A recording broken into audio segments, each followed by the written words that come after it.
Gündəm xəbərin efirində Ermənistanla bağlı mühüm bir xəbəri diqqətinizə çatdırırıq. Belə ki, Ermənistanın baş naziri Nikol Paşinyan bildirib ki, Azərbaycanla sülh sazişi Konstitusiya Məhkəməsi tərəfindən təsdiq olunmazsa, ölkənin əsas qanununa hər hansı bir dəyişiklik edilməsində şəxsən təşəbbüs göstərəcək.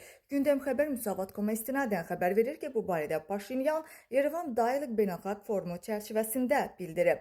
Saziş Konstitusiya Məhkəməsinə göndərilməlidir. Burada seçim məsələsi ola bilməz. Əgər Konstitusiya Məhkəməsi qərara gəlsə ki, saziş Ermənistan qanunlarına uyğun deyil, mənim şəxsi mövqeyim ondan ibarətdir ki, Konstitusiyaya dəyişiklik təşəbbüsü ilə çıxış eləyəcəm. Çünki hesab eləyirəm ki, sülh imkanı əldən verilməməlidir. Qeyd eləyək ki, Ermənistanın Xarici İşlər Nazirliyi martın 13-də bəyan edib ki, Azərbaycanla sülh sazişinin mətni razılaşdırılıb və rəsmi İrəvan sənədinin imzalanma vaxtı və məkanı ilə bağlı təklifləri müzakirə etməyə hazırdır. Azərbaycanın Xarici İşlər Nazirliyinin mətbuat katibi Ayxan Hacızadə isə bildirib ki, sazişin imzalanması bir sıra şərtlərin yerinə yetirilməsindən asılıdır. Bu şərtlərə isə sərhəddə atəşkəsə əməl olunması və Ermənistan Konstitusiyasında Bakıya qarşı ərazi iddialarını istisna eləyən dəyişikliklərin edilməsi daxildir. Bundan əlavə, Azərbaycan tərəfi artıq fəaliyyətsiz hesab edilən ATƏT-in Minsk qrupunun